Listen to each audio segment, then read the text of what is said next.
Et elle est là, Maud Fontenoy, et moi j'adore quand elle est là, parce qu'elle nous fait rêver. D'abord, Bonjour. Et puis parce qu'au fond, on se dit, ce que vous avez fait, moi je le ferai pas. Voilà. Même vous. On est un peu admiratif. Pourtant, il reste l'océan Indien, traverser la Rame. Non. Non, la Rame, vous emmènerez bien. J'ai déjà du mal à sortir de mon arrondissement. Donc, alors, bon. Alors, ce qui est formidable, c'est. D'abord, je trouve que c'est un cadeau de Noël formidable pour les enfants. Quand on était enfant, on avait des bouquins comme ça où on m'offrait, moi, des choses, où on apprenait plein de choses. Et on n'a pas oublié ce qu'on apprenait quand on avait 5 ans, 10 ans, 12 ans, 13 ans. On ne l'a jamais oublié. Et là, l'idée, c'est les super pouvoirs des animaux marins. Alors, par exemple, il y a une méduse qui est immortelle, j'ai appris ça. Du haut de ses quelques millimètres, cette fascinante méduse a des capacités qui intéressent beaucoup les scientifiques. Elle peut inverser sa croissance. C'est Benjamin Button. Une fois adulte, elle revient à l'état de larve pour recommencer à grandir. Mais elle est vraiment immortelle. Non, mais c'est un procédé qui est étudié aujourd'hui, justement, parce qu'à chaque fois, on sort de la nature des solutions qui peuvent être appliquées aux hommes, si on s'intéresse maintenant aux océans. Et heureusement, parce qu'on connaît mieux, figurez-vous, la surface de la Lune que la profondeur des océans. On connaît que 3 à 5% de la biodiversité marine. On investit 100 fois plus dans le spatial que dans la recherche océanique. Donc on a finalement, nous, France, deuxième puissance maritime mondiale, première puissance maritime européenne, on a un domaine extraordinairement grand, extraordinairement riche, avec, grâce à notre outre-mer, des mers vraiment aux 4 coins du monde. Et pourtant, comme disait Eric Tabarly, la mer, les Français, c'est ce qu'ils ont dans le dos quand ils sont allongés sur leur serviette à la plage. Donc on connaît assez peu. Et moi, mon boulot au quotidien, que ce soit à travers mes films pour Canal, à travers tous mes bouquins et tout, c'est de montrer combien, finalement, tout est là. Tout nous a été donné et que finalement, la mer, chaque jour, vient au secours de la Terre, vient au secours des problématiques des humains aujourd'hui. Et que c'est un domaine merveilleux, fascinant quand on lit ce livre. Mais ce que je peux raconter sur cet océan de solutions, à chaque fois on se dit, mais c'est dingue. Dans le cœur de la baleine, qui est une gangue de graisse de 600 kilos, qui à chaque battement absorbe l'équivalent de 6 baignoires de sang, et dont on s'est inspiré pour faire un pacemaker pour demain pour l'homme, parce qu'en fait, le cœur de la baleine, il est spécifique, il a un réseau de nanofibrilles qui capte l'électricité qui est produite dans le corps de la baleine, et il fonctionne tout seul avec ce réseau-là. Et donc, on fait aujourd'hui un pacemaker pour l'homme sans pile grâce à l'étude de la baleine. Et tu te dis qu'aujourd'hui, il y a eu tant de fois des baleines massacrées et que les baleines, elles ont beaucoup plus de valeur vivante. D'ailleurs, c'est estimé selon l'ONU qu'elles auraient une valeur de 1000 milliards de dollars aujourd'hui, leur patrimoine. Et elles captent également le CO2, puisque chaque baleine, une vie, c'est 14 000 arbres.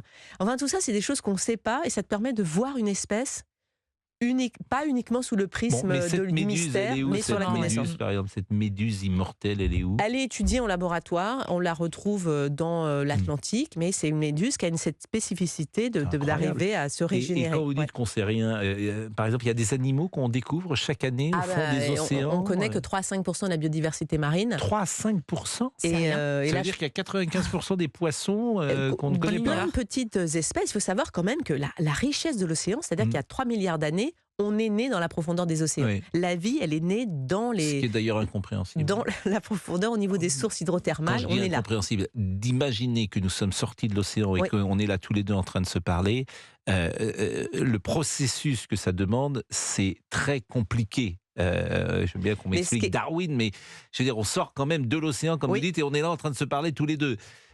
Convenez que le chemin est long. Et ce qui est dingue, c'est que le dauphin qu'on aime tant, cet animal marin, a été à un moment donné un animal terrestre, et on remarque dans ses nageoires des traces de phalanges, et il a rejoint la mer pour y assurer sa survie. Il s'est dit, allez, on ne va pas continuer sur Terre. Je ne savais pas que le dauphin avait été un animal marin, un animal terrestre. On mais remarque dans ses... Alors, je ne peux pas vous dire exactement dans les milliards d'années, la période de vie du dauphin, mais en l'occurrence, dans une période de son existence, et il a rejoint ensuite la mer. Et l'homme, aujourd'hui, retrouve la mer, pareil, pour y trouver des solutions pour son avenir. Alors, j'égrène. D'abord, c'est vraiment un livre qui va faire un malheur, je pense, à Noël, parce que c'est un très beau livre, c'est une très bonne idée à offrir, parce que c'est un territoire. En plus, il y a une iconographie qui est vraiment très, très réussie. C'est un livre... Moi, je vais le garder d'ailleurs, parce que j'ai des petits-neveux. On a découvert que des reptiles et amphibiens avaient la même capacité. Jonathan est une tortue de 190 ans, par exemple. La photographie n'existait pas à sa naissance. L'ampoule n'avait pas été inventée et Victor Hugo était encore vivant. Elle coule des jours heureux sur l'île de Sainte-Hélène. Non, c'est vrai que les 190 ans. 190 ans, on a trouvé des requins, le requin du Groenland notamment, qui aurait 400 ans. un requin de 400 ans. Alors il y a aussi des espèces, comme notamment le requin, qui réparent leur télomère, vous savez, le bout du chromosome, et qui seraient en capacité, justement, on les étudie aujourd'hui. Pour les hommes, les télomères, bien sûr, j'ai entendu parler de ça, c'est très important, les télomères. Et bien ça, c'est le requin qui nous l'apprend, et également le homard. On a vu des homards de 160 ans qui seraient probablement pas morts si on les avait pas attrapés, parce qu'ils ont cette capacité de réparation de leur télomère. Il y a les éponges de mer aussi qui sont bien des animaux fixés au rocher, elles sont incapables de se déplacer. Il existe des milliers d'espèces de toutes les couleurs et on en découvre tous les jours. Certaines pourraient vivre jusqu'à 11 000 ans, c'est vrai? Ah oui, alors les éponges de mer, c'est ce qu'on appelle les corbeilles. On considère que c'est du vivant, l'éponge? On considère que tout ça est du vivant, c'est comme les coraux. Les coraux, c'est une espèce vivante. Et alors aujourd'hui, on s'en inspire notamment pour l'architecture parce qu'elles ont un exosquelette extrêmement solide avec très très peu de matériaux. Et donc on s'inspire pour en faire les bâtiments de demain. Alors on pourra jouer également avec ce livre et on va jouer tout de suite avec Olivier Guénec. Pourquoi pas? Parce que quand on a une question à poser, on la pose à Olivier Guénec. Vous connaissez notre ami Olivier Guénec. Et il a la réponse, j'imagine. J'ai toujours les réponses. Bonjour à tous. Bonjour Monsieur Boubouk, êtes-vous avec nous? Bien sûr, bien sûr. Est-ce qu'il est là, Monsieur Bay? Je suis là. Quelle est la différence entre un manchot et un pingouin? Entre un manchot et un pingouin. Alors moi, je rêve d'emmener Monsieur Boubouk en mer. Parce que je ne m'y pas. Ah ben alors, mais il est génial d'abord. Drôle. Alors, contrairement au pingouin, le manchot ne se sert pas de ses ailes pour voler. Non, il a Google. Non, mais ça sort de ma tête. Non, mais écoutez, j'ai été en Antarctique, moi, monsieur. Contrairement à vous. Donc, contrairement au pingouin, le manchot ne se sert pas de ses ailes pour voler, mais pour nager. Il vit en Antarctique, au pôle Sud, alors qu'on trouve le pingouin au pôle Nord. Au pôle Nord. Ah oui. C'est vrai que c'est des animaux absolument. Vous les avez vus de près en plus. Oui, le manchot en Antarctique, j'ai pu mener une expédition avec des jeunes enfants sourds-muets. Et alors le manchot, il a une spécificité aussi, c'est qu'il a une molécule qui est étudiée aujourd'hui pour l'homme pour conserver les aliments. Parce qu'en fait, la maman manchot, vous savez, elle laisse le papa qui couvre les œufs. Et puis le temps qu'ils naissent, ensuite, elle part au large, très très loin pour aller récupérer de la nourriture. Et en fait, elle est capable de conserver dans son jabot de la nourriture fraîche pendant plusieurs semaines, voire mois. Et elle va la régurgiter pour son bébé, mais en parfait état de conservation. Et donc, c'est cette molécule-là de conservation qui est étudiée actuellement par un chercheur français du CNRS. Bon, votre dernière expédition, c'était quand, Maud Fontenoy?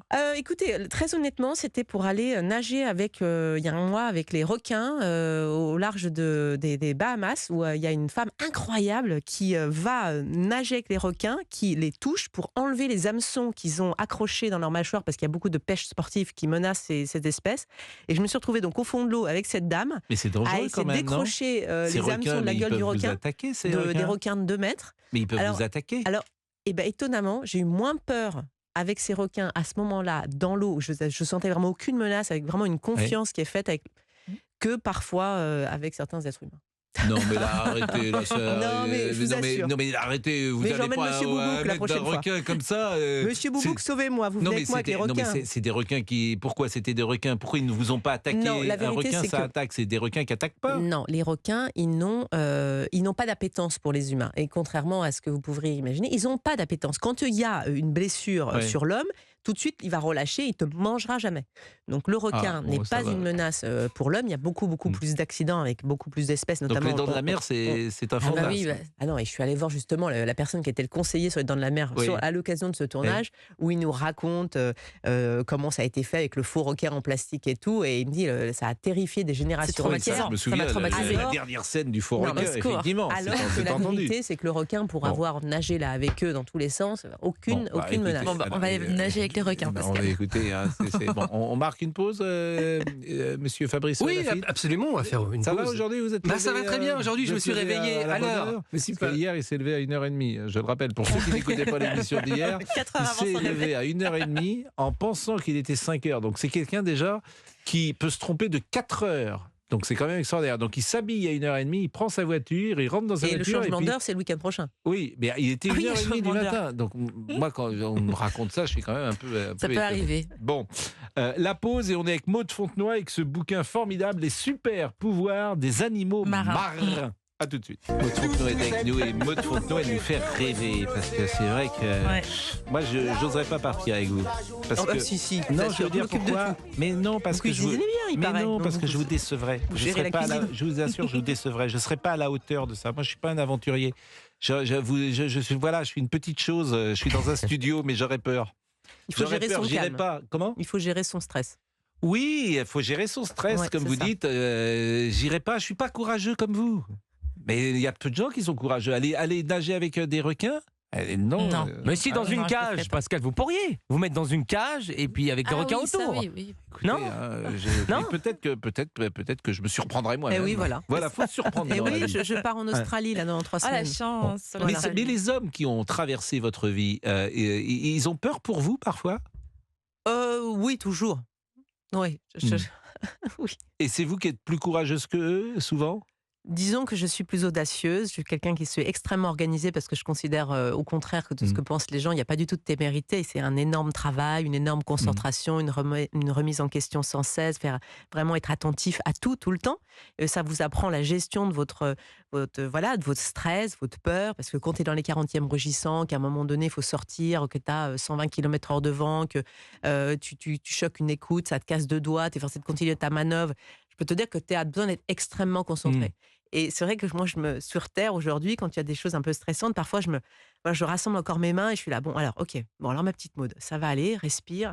Et je vois que mes enfants, j'ai 4 enfants, et mon plus grand de 15 ans, des fois, il me dit, bon, maman, je fais comme toi, hein. Je me dis, allez, respire, concentration. Voilà, il faut se recentrer et se concentrer, et je pense qu'on est capable de réaliser des défis plus grands que nous. Moi, ce que m'ont appris mes aventures, c'est que même une traversée à la rame, elle se traverse d'abord coup de rame après coup de rame, jour après jour, et que finalement la plus grande montagne de nos défis, chacun de ceux qui nous écoutent, on a tous à relever des défis au quotidien, et souvent on le se met un peu dans les nuages. Il ne faut pas se focaliser dans les nuages, il faut se dire voilà, je vais déjà couper la montagne en petits morceaux, et puis petit bout par petit bout, finalement moi à la rame, j'ai jamais été aussi près du but. Chaque jour quand je me couchais, je me disais bon, je sais pas où je serai demain, mais là je peux te dire que j'ai donné le meilleur de moi-même et que voilà, j'ai jamais été aussi près du but. Mais vous avez dit que vous aviez 4 enfants et j'imagine aussi qu'il y a une inquiétude.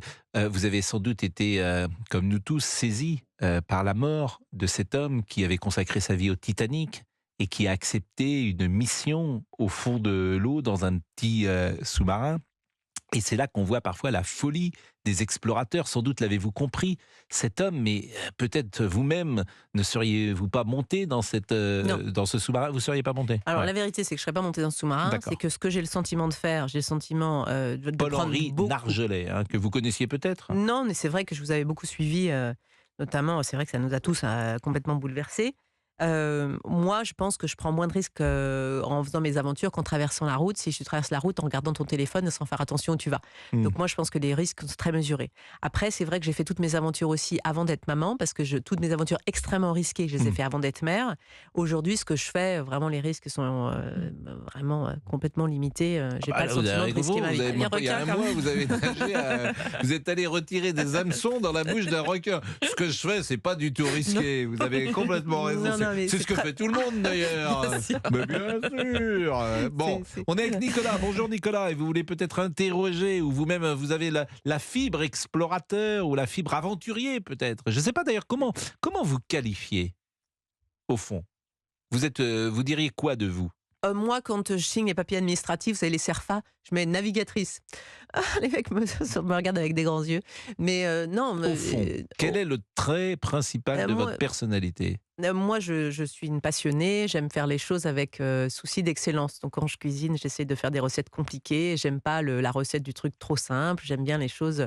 J'aime bien les gens qui se donnent à fond et qui essayent de faire bien ce qu'ils font. Donc voilà, et on peut mettre ce souci de l'excellence au quotidien, dans sa vie personnelle, professionnelle, sa famille, ses amis. Enfin, d'essayer de faire bien les choses, d'être digne de sa condition d'homme. On n'est pas beaucoup de temps sur Terre et pour certains d'entre nous, on est extrêmement privilégiés. Je pense qu'il faut essayer, voilà, au moins de garder le sourire. Alors c'est formidable, évidemment, mais je pense à vos enfants en vous écoutant. Cette exigence, il faut être à la hauteur de cette exigence. Et j'imagine vos enfants qui sont à l'école et comment vous pouvez leur transmettre cette volonté d'excellence, et peut-être n'ont-ils pas eux-mêmes toujours envie d'avoir 18, 19, et peut-être sont-ils contents d'avoir 12 ou 13 C'est marrant, vous connaissez Maë donc. Non, mais j'imagine, parce que j'imagine que combien c'est difficile de vivre avec des gens qui sont exigeants pour eux, parce qu'ils le sont aussi pour les autres, hein, et c'est pas si fréquent de vouloir faire le mieux dans tous les domaines possibles. Non, mais je vous comprends. Moi, j'essaie vraiment de les pousser à faire ce qu'ils aiment et à essayer de se dépasser dans ce qu'ils aiment. L'idée, c'est pas d'être le meilleur de sa classe, mais d'essayer de faire bien et Et notamment, j'ai eu un enfant, mon grand, là, et je l'embrasse, qui a eu des difficultés personnelles assez grandes avec une très grave maladie. Donc, il sait ce que c'est que de batailler contre les injustices aussi de l'existence. Et je pense que tous, et les petits, ils essayent de faire bien. Alors, c'est vrai que c'est ce modèle-là, ça met une petite pression, mais ils essayent quand même de se dépasser. Mais c'est bien quand même. Moi, je trouve que c'est bien d'avoir une mère comme vous, j'en suis sûr. 11h49, on va marquer une pause, à tout de suite. Alors, nous avons une sorte de Steven Spielberg qui produit cette émission avec DJ Fab. Oui, modestement. Modestement, et qui nous a mis le Grand Bleu, qui avait été un film événement et une musique qui allait avec. Bon, Nicolas, parce que j'ai annoncé Nicolas, mais finalement, Nicolas, on lui a pas donné la parole. Bonjour Nicolas. Bonjour Monsieur Pro, bonjour Madame Fontenoy. Vous avez peut-être une question, à poser à Maud Fontenoy. Oui, moi je suis enseignant d'histoire et de géographie. Est-ce que vous n'avez pas l'impression que c'est quand même un des paradoxes de notre enseignement où la mer qui occupe 70% de notre planète finalement ne soit quasiment oubliée de nos programmes scolaires et on consacre finalement l'essentiel de notre enseignement à la Terre? Non, mais vous lisez dans mes pensées. Non, évidemment. Oui. Non, je travaille, moi, avec l'Éducation nationale depuis maintenant près de 20 ans. On a nos programmes éducatifs, on a touché à peu près un peu plus d'1 million d'enfants depuis la création de la Fondation. On travaille avec les inspecteurs généraux de l'Éducation nationale pour refondre les programmes, et notamment les programmes de Sœurs Géo, pour y placer de plus en plus de domaines maritimes. Il y a encore beaucoup de travail. Je crois beaucoup dans l'année 2025. Pourquoi? Vous allez vous dire ça, pourquoi 2025? Parce que Emmanuel Macron a décidé que l'année 2025 serait l'année de la mer. Parce que la France, pour la toute première fois, va accueillir un sommet international des Nations Unies sur l'océan, en France, qui a lieu tous les 4 ans, et cette fois-ci, ça aura lieu en France. Donc j'ai espoir qu'on puisse repeindre en bleu un petit peu la France, à la couleur d'Europe 1, pour faire parler de la mer et comprendre à tout un chacun que quel que soit l'endroit où on habite, les océans, tout simplement, c'est déjà la moitié de l'oxygène que l'on respire. Déjà dans ce studio, chacun d'entre nous, un poumon sur 2 ne respire que grâce à l'océan, avant les forêts amazoniennes. C'est le premier régulateur du climat. C'est près de 22 000 médicaments dont on parlait dans ce livre, plein de nouveautés d'antioxydants, d'anti-inflammatoires, d'anti-cancers qui viennent de la mer. C'est également la marmite de l'humanité. Quand même, tu as un humain sur 4 qui ne mangerait pas de protéines s'il n'y avait pas les protéines de la mer. Donc à chaque fois, quand tu regardes la mer, tu trouves vraiment une solution en termes d'énergie. L'eau également, il y a 300 millions de personnes aujourd'hui qui boivent grâce à la désalinisation de l'eau. Alors c'est vrai que moi, en l'occurrence, la désalinisation, j'ai testé dans mon bateau à rame parce que j'avais bu mon urine à un moment donné. Mon désalinisateur est tombé en panne, mais en général, ça ne tombe pas en panne et à grande échelle, ça fonctionne assez bien. Mais voilà, cette richesse-là, elle vient de la mer. Oui, pardon. Non, mais je vous en prie, parce qu'on avait, lorsque vous étiez venu sur CNews, on avait évoqué cet épisode. On pourra voir la sortie d'un documentaire Bleu, un océan de solutions sur Canal+, fin 2023. Le premier épisode porte sur la Polynésie. Voilà, ça va être diffusé le 7 décembre. Oui. Et en fait, c'est une série de 15 numéros qu'on a souhaité avec Canal+. Donc, c'est le premier numéro qui passe début décembre. Et je vais aux 4 coins du monde voir les derniers paradis, les endroits sublimes, exceptionnels qui restent encore. Et les gens qui les sauvegardent et les solutions. Et là, je vous envie. On devrait faire tout ça pendant 1 an. Faire le tour du monde et voir des lieux où on ne va jamais. La Polynésie, ça fait rêver. On peut entendre le teaser, Fabrice? Bonjour à tous, je suis Maud Fontenoy. J'ai traversé l'océan Atlantique et Pacifique à la rame, en solitaire et sans assistance. J'ai ensuite réalisé le tour du monde à la voile et à contre-courant.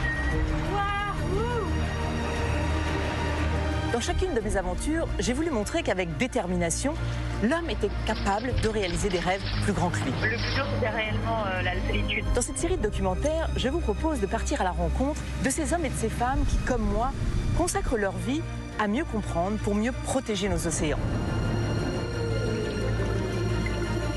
Nous avons tous besoin de l'océan pour ce qu'il nous apporte gracieusement. Énergie, nourriture, médicaments, alimentation. La vie est née dans la profondeur des océans. Et aujourd'hui, l'homme y retourne pour y puiser des solutions pour sa survie.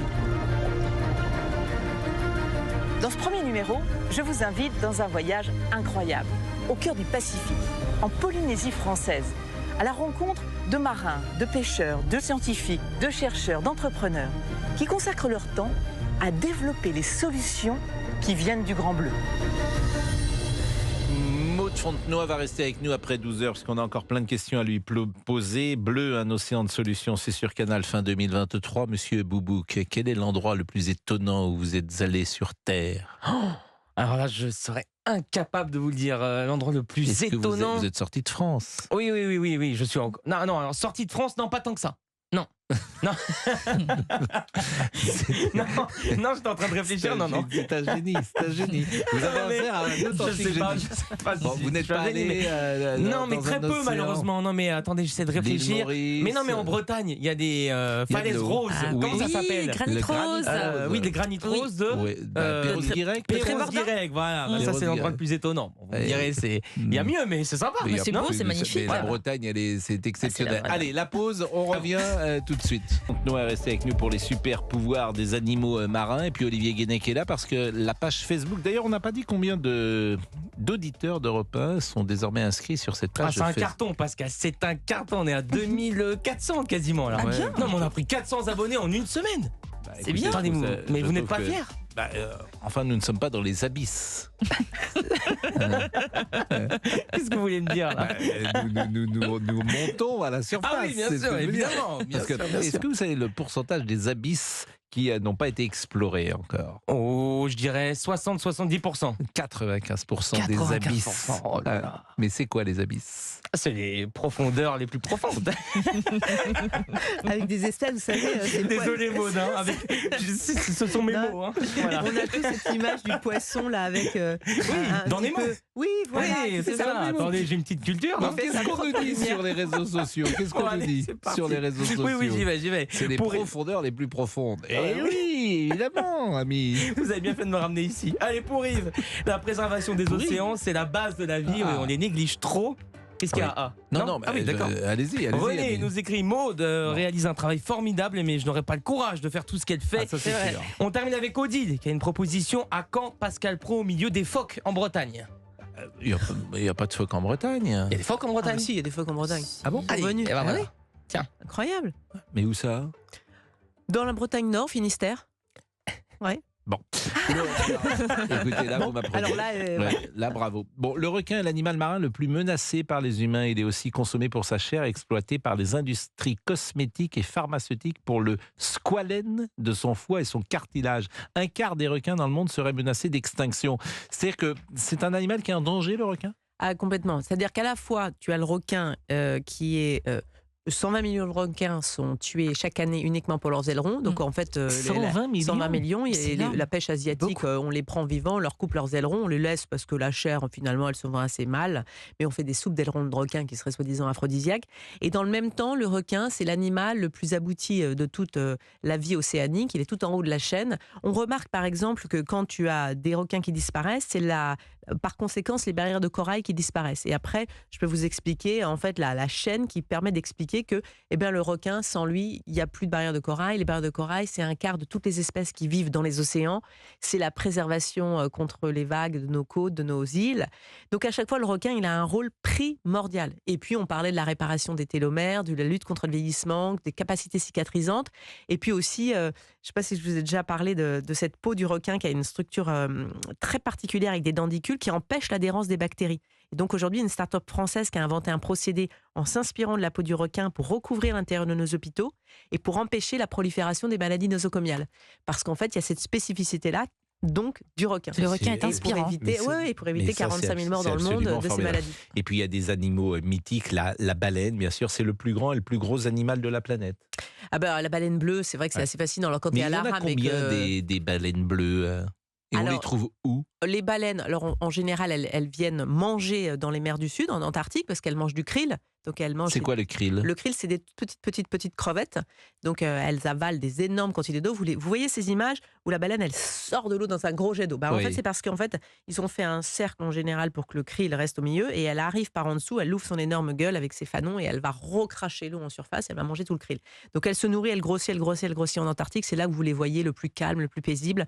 Et ensuite, après, elles vont remonter dans les mers chaudes et notamment en Polynésie où là, elles mettent bas, où là, elles vont jeûner. Et là, vous pouvez avoir la chance en Polynésie, et c'est le documentaire pour Canal, on va nager avec les baleines, avec leurs baleineaux, et en fait, où elles sont vraiment en paix. Mais vous avez nagé à côté de baleines? Une baleine avec son baleineau, absolument. Et dans le documentaire de Canal, qui sera diffusé fin décembre, début décembre, oui. On voit... Absolument, on voit tous ces animaux marins qui sont extraordinaires, et la magie du contact entre l'homme, parce qu'en fait, ces animaux, qui sont honnêtement, paisibles. Extrêmement paisibles. Mais vous allez être surpris avec les images des requins. Vous allez voir des requins, je sais que vous aimez les chats, des requins qui se comportent autour de moi dans l'eau comme un petit banc de chat qui vient, et il vient se poser sur mes genoux. Elle vient poser sa tête. Oui, mais il y a requin, des requins paisibles, mais il y en a d'autres qui sont agressifs. Alors, ce qu'on appelle le requin blanc, c'est... Le requin blanc, c'est le requin le plus gros. Oui, celui-là, il est agressif. Souvent, il est agressif quand il se sent agressé, et quand potentiellement... S'il a faim.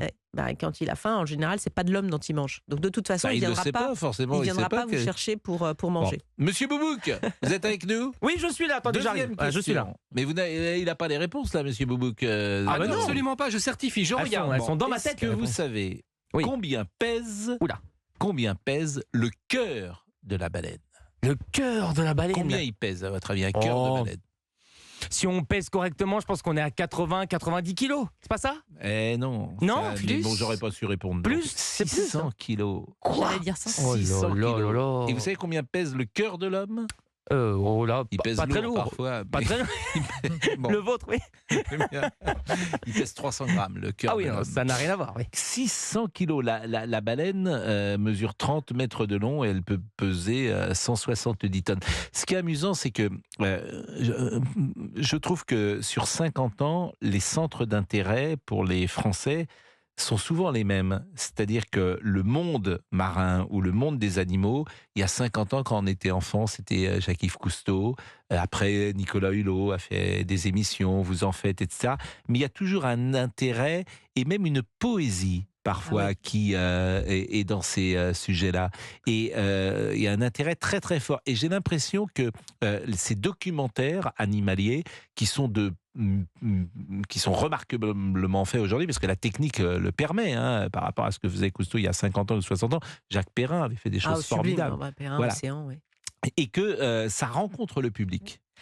C'est vrai que ces océans, ils sont fascinants. Je veux dire, ils inspirent nos artistes, les cinéastes, ils inspirent les photographes, les peintres. Enfin, on a toujours eu ce lien de fascination. Ce qui manque, moi, c'est toujours un peu mon drame, c'est la consécration, le temps, l'argent qu'on met scientifiquement pour mieux connaître nos océans. Parce que finalement, dans toutes les solutions que je vous cite aujourd'hui, il y a 13 prix Nobel qui viennent du milieu marin. On a compris la prolifération des cellules cancérigènes grâce à l'étoile de mer, un prix Nobel en 1908 avec Elie Mechnikov. Et puis, qu'est-ce qu'on en fait derrière? Il y a beaucoup de découvertes sur les océans dont on n'en met pas assez en lumière. Donc, on doit investir beaucoup plus. On doit parler à nos enfants, naturellement, des bienfaits de l'océan. Mais on doit surtout, nous y consacrer. Parce qu'aujourd'hui, dans le même temps, tu as quand même entre 10 et 12 millions de tonnes de déchets qui sont rejetés à la mer chaque année. Donc ça laisse penser qu'on a pensé que les océans étaient un puissant fond dans lequel on pouvait rejeter inlassablement nos déchets, et que les déchets, ils sont de plus en plus importants, parce qu'autant, vous dites, la fascination des océans n'a pas changé, mais par exemple, la production de plastique, dans les années 50, on produisait 2 millions de tonnes de plastique par an. Aujourd'hui, on en produit 380 millions de tonnes de plastique par an. Donc voilà, à un moment donné, il faut bien qu'on régule, parce que sinon, ça va dans la mer, et qu'ensuite, ça revient dans ton assiette de sushi. Et c'est pour ça que... On va marquer une pause et peut-être remercier Maud Fontenoy de sa présence parmi nous. Monsieur Guénec, je ne sais pas pourquoi, me souffle une information mais Maud peut... à l'oreillette. Oui, je pense que Maud peut valider, mais l'étoile de mer n'a pas de cerveau, c'est ça? L'étoile de mer n'a pas de cerveau, me dit-il.